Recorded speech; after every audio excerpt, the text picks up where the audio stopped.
Behind me is the grave of Charles Hampton Smith, whose May 1918 murder sparked the Brooks County War, one of the most dramatic incidents of racial violence the Deep South has ever seen. The NAACP, hearing initial reports, sent down their lighter-skinned agents to investigate.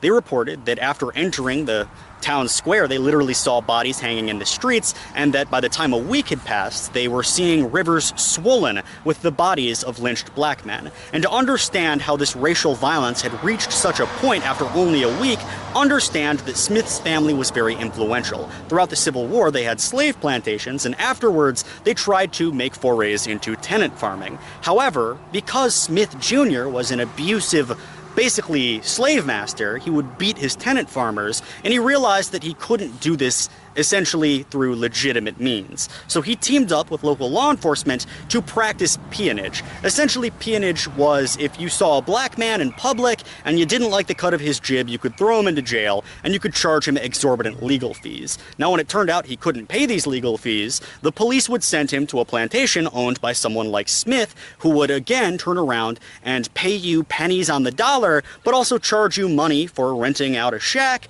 and for food, and you could expect to never leave that plantation. Now, because these slaves of Smith's were kept here involuntarily, Smith saw fit to beat them whenever he pleased. After all, there's nowhere they could go, and if they did, the police would simply bring them back. So one day, Smith beats one of his slaves, Sidney Johnson, for being too sick to work. He then goes around and finds Sidney Johnson's friend and beats his friend's wife. Well, Sidney's friend says, "God damn you, Smith, I'm going to wring your neck out," which is a threat against a white man, so the police come and put him on a chain gang. And having enough of this, Sidney Johnson decides to take the life of his slave master, essentially. He waits outside of Smith's window and shoots him. Now, immediately, Smith falls dead, a very young man, and he was very widely mourned in the Deep South, and he also injures his wife. And I think the reason why he shot at his wife was, again, because Smith saw fit to beat the wives of the people who worked for him.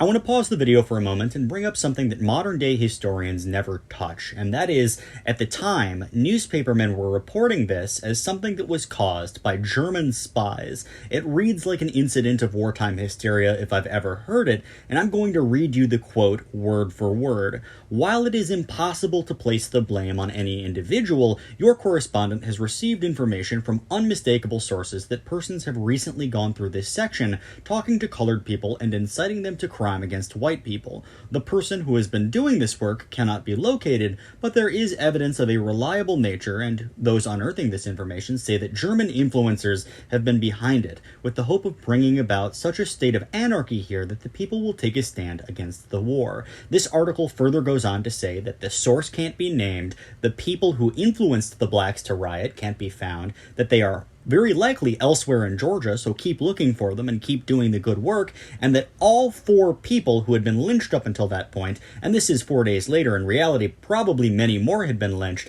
were directly involved with the crime. It was further said that Will Head, who was tortured into confessing this information, was basically, he claimed that he had stolen the gun and handed it to Sidney Johnson, which implicated him in the murder.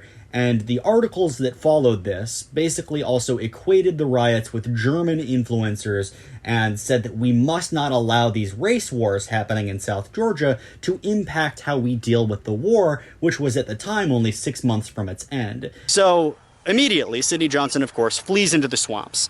But a local posse forms to go and hunt down Johnson, but they also see fit to take in any black people they find. They start lynching, they start murdering, and local law enforcement, who was very closely wrapped up in the peonage system, in fact, they got a lot of profit from it, they decided to start taking in black people and erasing their records once they entered the jail before turning them over to the white mob. And in this way, we have no idea how many people died in the Brooks County War, and I believe that the government had to come in and intervene, and eventually this was almost stricken from the history books. In fact, up until the 1990s, local museums were saying that no racial conflict ever took place here. Eventually, Sidney Johnson was found, and he died in a shootout, but by that point in time, the damage had already been done, and the Brooks County War had taken the lives of what could be countless African Americans who were living down around Valdosta, Quitman, and Brooks County, Georgia.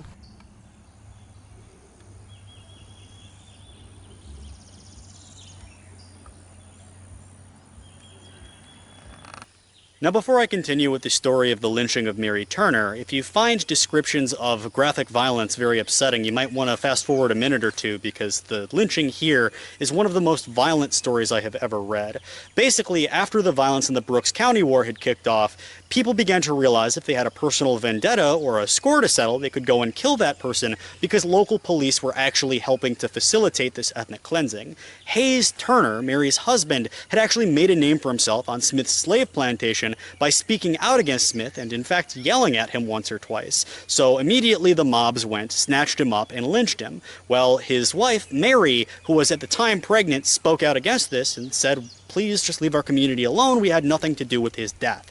So a mob came and grabbed her, chaining her upside down, spread eagle, and naked at the bridge dividing Brooks and Lowndes County. There she was tortured, covered in gasoline, had her baby removed from her womb, and then lit on fire. Now, there was no monument or memorial here where she's buried up until 2013, when they finally set up a cross and a historic marker explaining what had happened.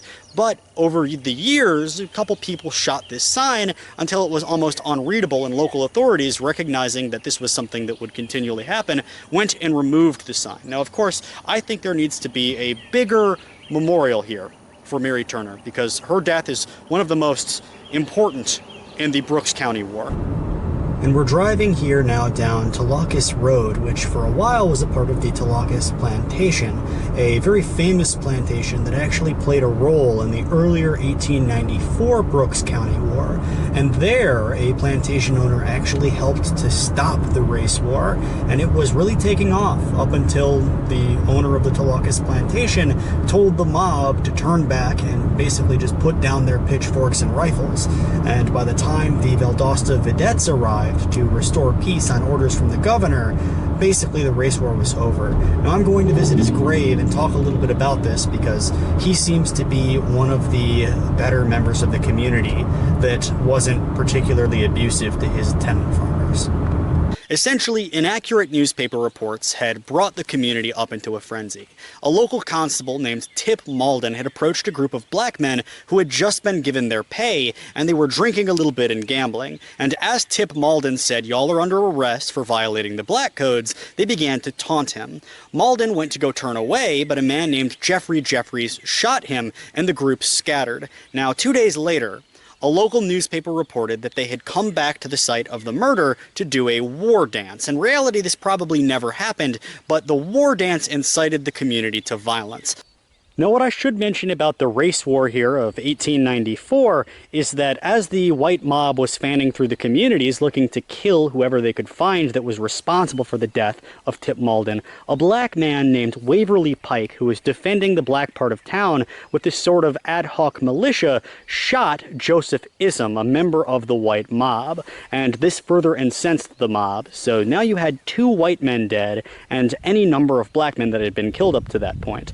And so it was pretty remarkable that Mitchell Bryce actually managed to stop this and give his impassioned plea for peace to the angry mob. The murder had taken place on December 1st, and by December 23rd, this mob was of hundreds of people fanning through the countryside, and anybody who got in their way was murdered. Modern-day historians say 5 to 7 people were killed, but again, looking back on the 1918 war, up until the 90s, they said that no race war had ever taken place here, and it's clear that dozens probably died in that conflict, so who knows? And as they come up to the plantation of the man buried behind me, he answers his door and says, "Everybody, go home. Jeffrey Jeffries isn't here. You won't find him." And the mob basically dispersed. And Jeffrey Jeffries was later caught and hanged for the crime of killing Tip Malden, but because of the action of Mitchell Bryce, this race war ended. And I think it's fascinating that Mitchell Bryce actually had a plantation, but apparently was somebody who was very well known for racing horses, for treating his tenant farmers very well, and he actually stopped the mob. Now we can see in the story of the Smith Peon plantation and the Bryce family that there were two separate styles of plantation owners in the Deep South following the Civil War. Much like Smith, you can see that the Bryce family, even here from his relative, was very active during the Civil War. You had members who were Confederate veterans, and you had plantation owners. And Bryce actually inherited the local plantation from his father, a plantation which now surrounds the churchyard. And rather than treating his tenant farmers poorly or participating in the peon system, he actually decided to start racing horses. These horses were seen as far north as New York, and he was a very well-respected local man. He treated his tenant farmers incredibly well, and is actually commemorated with some writing on his grave that has him as a very good friend. And what I wanted to show you was he loved racehorses so much that he's got this little monument out in front of him, which I can only assume is to one of his horses. And it was his pleas that ended the 1894 race war in this county.